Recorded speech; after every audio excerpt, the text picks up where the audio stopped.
between your heart and mine. Love can build a bridge. Don't you think it's time? Don't you think it's time? Let's do that again. Love can build a bridge between your heart and mine. Love can build a bridge. Don't you think it's time? Don't you think it's time? Last time. Love can build a bridge between your heart and mine. Love can build a bridge. Don't you think it's time? Don't you think it's time?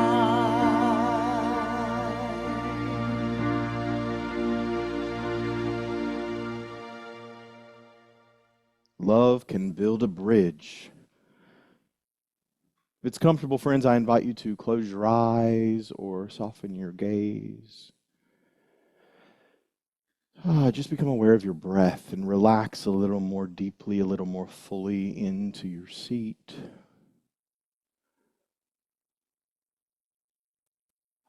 Bring your full awareness to the truth that God is love. And that there is a spark of divinity, an expression of the one inside you, a spark of divinity that is love.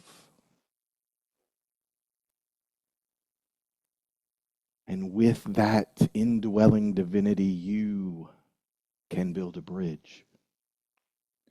You can be the bridge.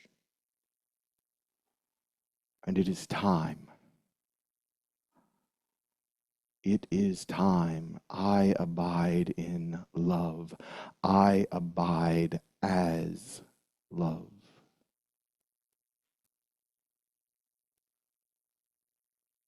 Love can build a bridge.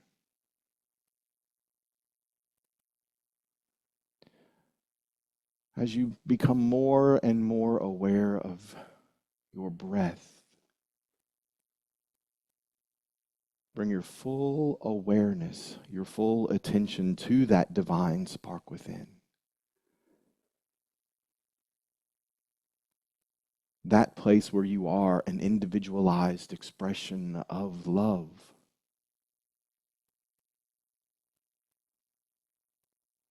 And using your faculty of imagination, envision it as a bridge of light.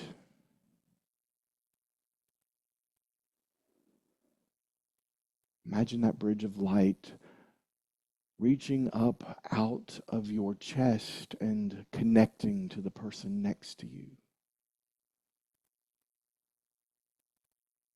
And to the person on the other side, and to the person in front of you and behind you.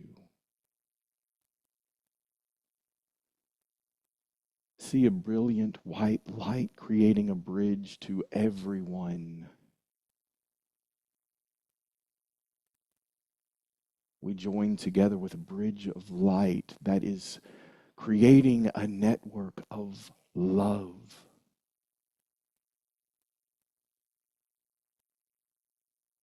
Where we all abide in love.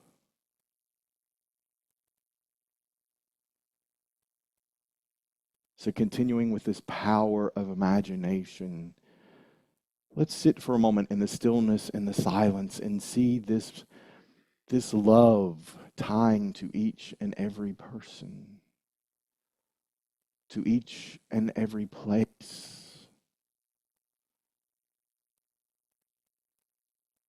Until everything together glows with a brilliant divine white light, abiding in love. in the silence.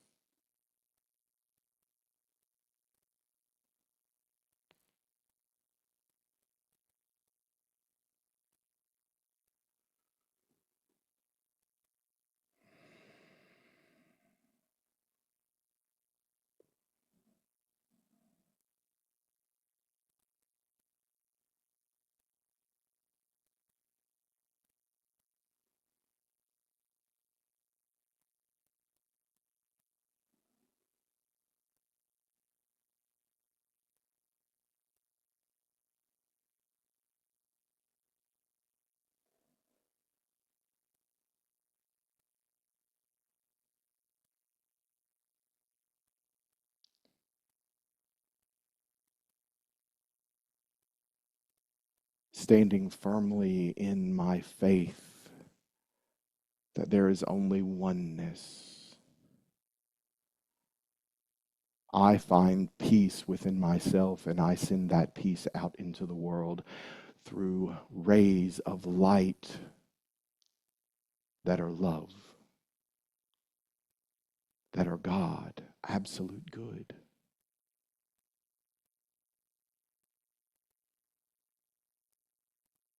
This love envelops the whole world,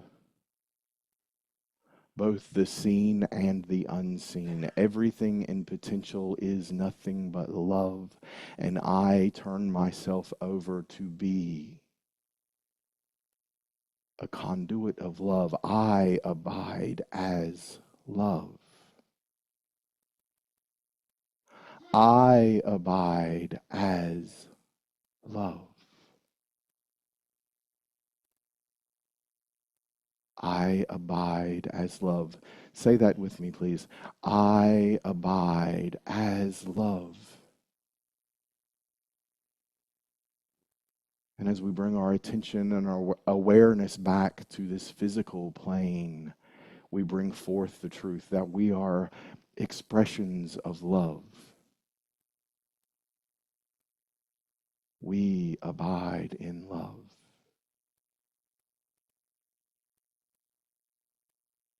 And as we have spoken, so it is.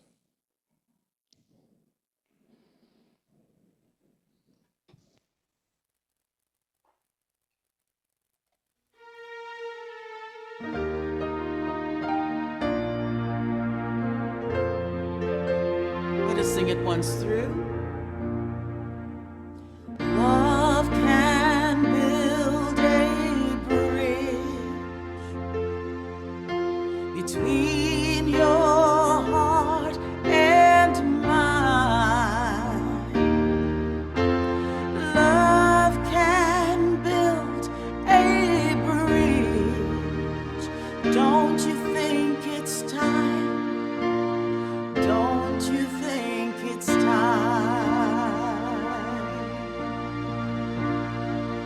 And as we prepare to receive Rev Todd's message, let us sing this one. It's love that makes the world go round.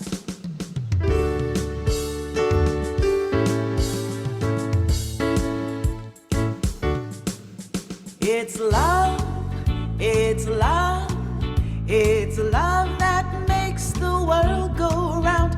It's love, it's love, it's love that makes the world go round. It's love, it's love, it's love that makes the world go round.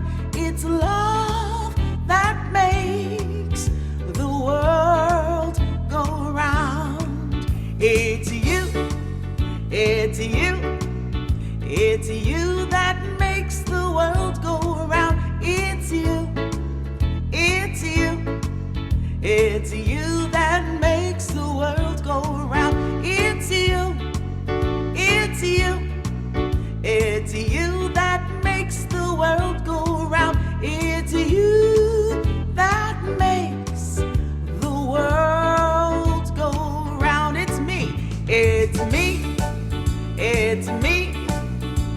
Yes, I make the world go round. It's me, it's me. Yes, I make the world go round. It's me,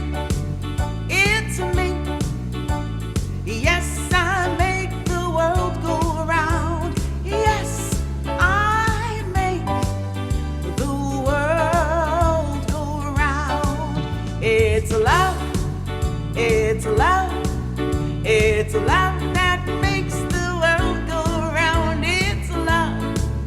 It's love. It's love that makes the world go round. It's love. It's love. It's love that makes the world go round. It's love that makes the world go round.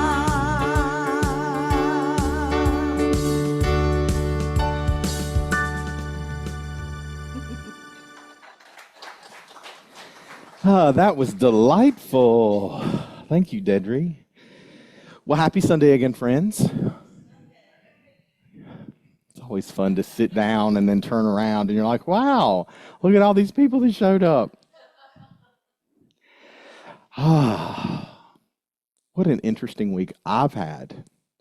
One of the highlights of my week was finding out that there was a volcano near Papua New Guinea that it's an underwater volcano, and they call it Sharkano because there are sharks that have been living in the crater of this volcano that have learned to adapt to really high temperatures. And so they're, with Darwin's, evolution thing, they've adapted to the high temperatures. There were 7 new volcanoes that erupted or had activity in this past week. In addition to, I think it was either 13 or 14 that have ongoing activity. That's a lot of volcano activity happening. And so our title today is Elemental Energy of Life. So we're going down that rabbit hole with Todd today. You never know where some of this stuff comes up. We'll get there. Does anybody remember who Empedocles is? Empedocles, I might be saying that wrong. Empedocles. He was a Greek philosopher and a poet. One of the most important of the philosophers before Socrates. And he was a poet of outstanding ability. And he was regarded variously as a materialist physicist, a shamanic magician, a mystical theologian, a healer, a democratic politician, a living god, and a fraud. We all have something to aspire to now. But here's why, I didn't know his name, but I knew his work. I knew that his philosophy impacted my life because he's the person that is attributed for the invention of the 4-element theory of matter. Remember that? The earth, air, fire, and water? Earth, air, fire, and water. This is something based on his studies that I read this week in a book by Guy C. Brown, who is a neurologist that works at Cambridge. Heady stuff. I love this. Originally, people worshipped only one God. Love. And this resulted in universal harmony, even between humans and animals. Implicitly, the argument runs that the worship of the Olympian gods, he mentions Ares, Zeus, and Poseidon, and the sacrifices they demand have destroyed this harmony, resulting in worship also of kaidoimos, I'm not saying that right, I'm sure, which means the personification of the noise of battle. Oh, we worship conflict. Traditional religion, with their sacrificial slaughter and the meat eating, have a degrading effect on society. This was like in 832 BC or something like that. Well, before any of us were born. Though there was an idea in the mind of God for you, even then, because at the level of spirit, that place where God is, there is only right now. But I thought this photograph really captured that idea of the 4 elements and this energy of life. The the book that I was looking at by Gossie Brown was called Energy of Life.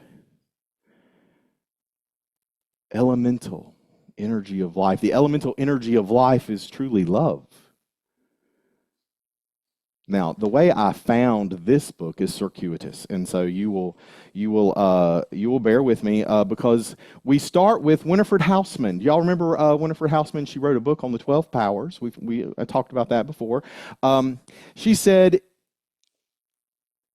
if you would become more attractive to other people, don't limit yourself by concentrating only on clothing, cosmetics, and conversation pieces. Rather, build within yourself an influence that is magnetic, mighty to attract others to you. Learn to love. Love first. Love the good in all persons. You don't have to like what they do, and you won't in many cases, but you can always find some good to love. You can when you are willing to look, and willingness to search out good in all persons is a very important part of learning to love. And then she introduced me to May Rowland, who for many years ran Silent Unity at Unity Village. And this is something that May Rowland said, and I love it. When your heart is filled with love, you will not be critical or irritable, but you will be divinely irresistible. Divinely irresistible. When you are not critical or irritable. Was anybody else critical or irritable this week? Was it only me? You know, I see a few hands coming up. Woo! Only me? It was, yeah. No, there were. Not everybody is on the same path as you, Lisa. We're getting there. We're walking each other home. I bow to your wisdom. Oh, here's something else that Winifred said. She said, you can't experience a loving feeling within yourself while you're trying to convince someone else that their way is wrong and your way is right. Why did I feel like she was shaming me?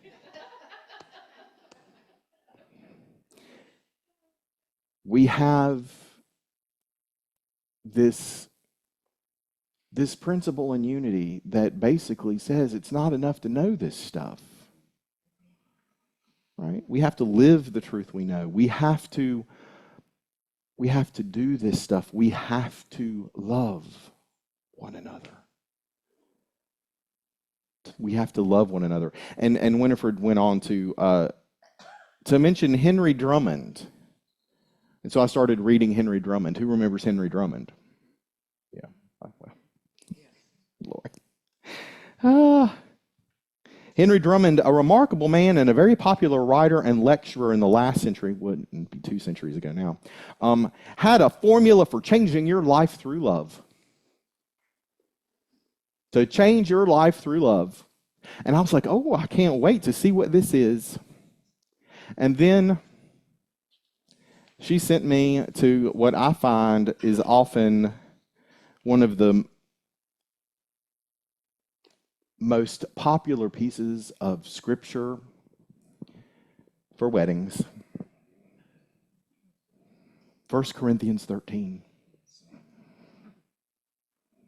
If I speak in the tongues of humans and of angels, but I do not have love, I am a noisy gong or a clanging cymbal. And if I have a prophetic powers and understand all mysteries and all knowledge, and if I have all faith so as to remove mountains, but I do not have love, I am nothing.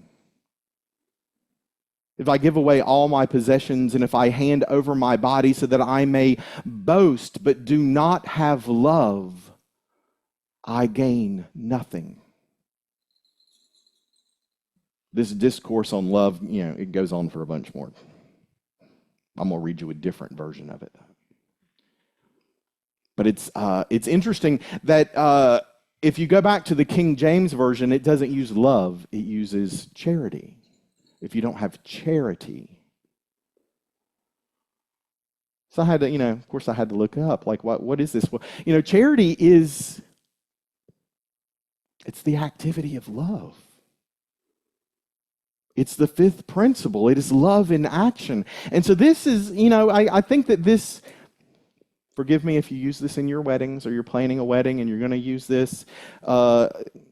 It's not just about this romantic love of being with a spouse. This is agape love. This is love that transcends this fully human experience. Agape love is that love that exists at the spiritual plane. It is that divine spark of you that is eternal. And without living from that spark of the divinity, we are nothing. So we're called to live from this spark. I'm gonna read you this section from the Message. From the Message, which is another translation of the Bible that I really love. And it makes it a little more easy to follow.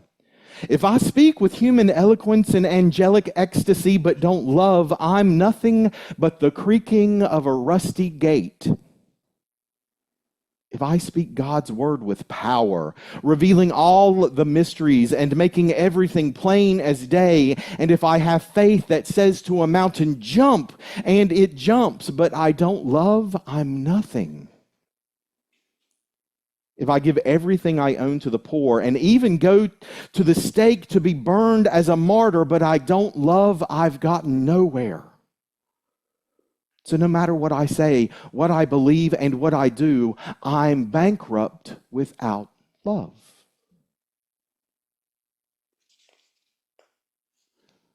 Love never gives up.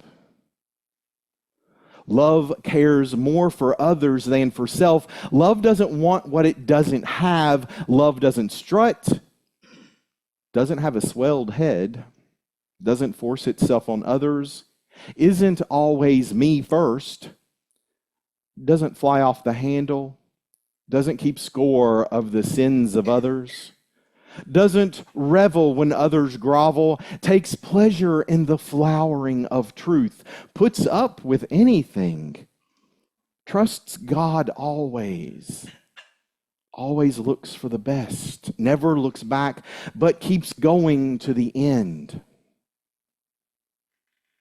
Love never dies. Inspired speech will be over someday. Praying in tongues will end. Understanding will reach its limit. We know only a portion of the truth, and what we say about God is always incomplete. But when the complete arrives, our incompletes will be canceled. When I was an infant at my mother's breast, I gurgled and cooed like any infant. When I grew up, I left those infant ways for good. We don't yet see things clearly. We're squinting in a fog, peering through a mist. It won't be long before the weather clears and the sun shines bright. We'll see it all then and see it as clearly as God sees us, knowing God directly just as God knows us. Just as God knows us. When Jesus was an infant at his mother's breast, he gurgled and cooed like any infant. But when he grew up, he left those infant ways. And so while we celebrate in this season the birth of the Christ into the manifest world so that we might know our own potential, it's Christ, Jesus the adult, that teaches us. It's Jesus the adult that said, love one another as I have loved you. It's Jesus who went out of his way to be of service in the world, showing us what we are to do. Now, I have to tell you that there are parts of this that I don't agree with in the manifest world, right? Love cares more for others than self. That is our spiritual love. If you are not loving yourself, and remember we do have instructions about that. Love God, your neighbor, and yourself. right? If we don't love ourselves, we don't keep that infinite wellspring within us flowing so that we can be of service. How many of you know that, put everyone else first in their life and they are always dragging around?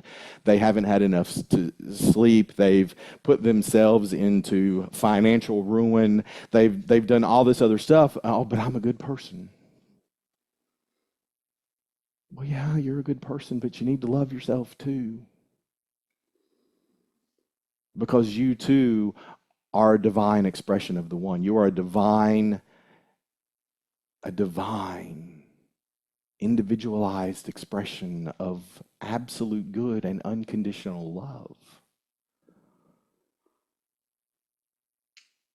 Treat yourself like you are.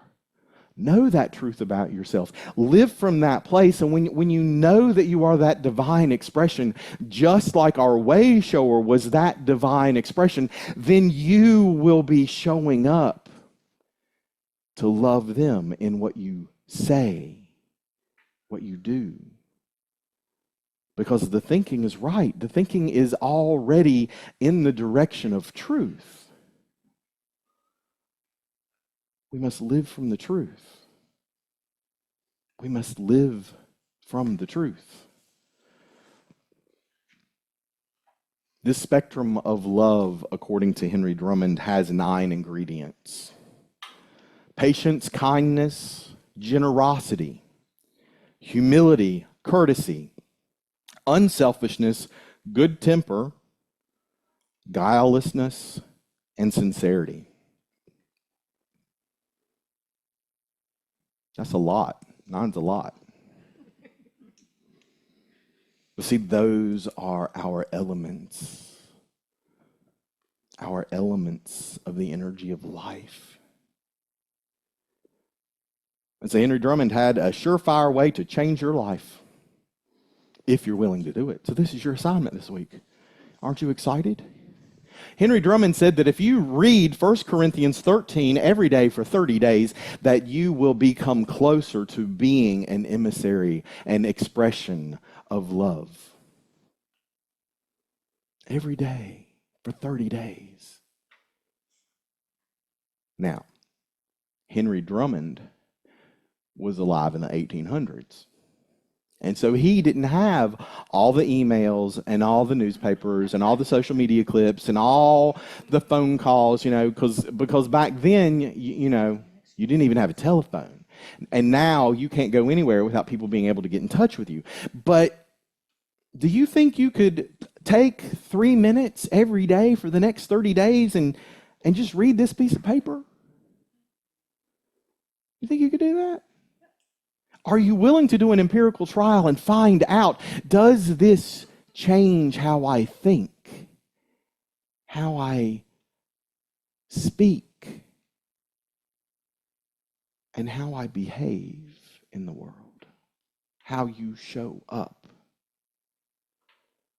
Because that's our challenge this week, right? Winifred said, why are we waiting to have love and joy at Christmas time? Well, it is Christmas time, but that's to remind us of who we are. We do it at Christmas to bring ourselves back to that place where we can stand in faith and know that we are one with the one and stand in peace and go forth and be love in the world. To go forth and be love in the world. That's our journey during the Advent season.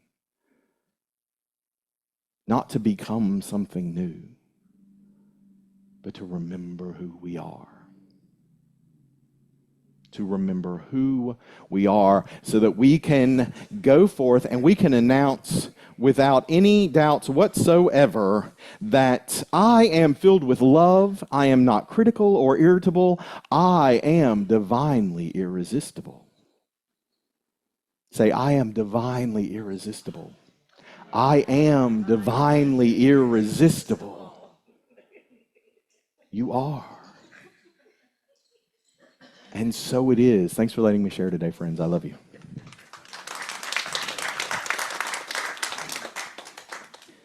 Thank you for your message, Rev Todd. Let us sing, well, if you know it, you can sing this one with me. It's Love Is My Decision, and it's by Daniel Nahmon.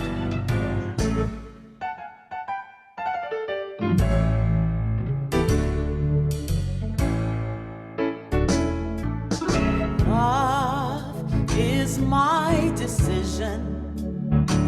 It's up to me to give of my heart. Love is my decision, and no one else can tell me to start. And once I decide to change my mind, God will show me how. Love is my decision. It's my decision right here and now. Love is my decision. It's up to me to stand on that bridge.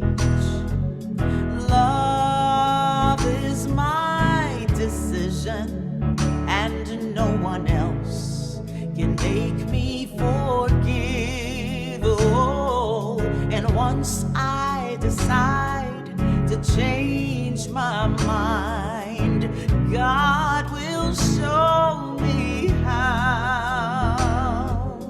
Love is my decision. It's my decision right here and now. Love is my decision. It's up to me to dance down the road. Love is my decision, and no one else can lighten my load. Oh, and once I decide to change my mind, God will show me how. Love is my decision. It's my decision right here and now. Right here and now.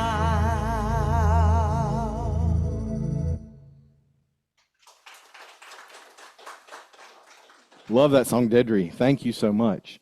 Going along with that song, here's the another piece of my notes that I left away, but that song brings it back. There are many ways in which you can learn the great art of loving.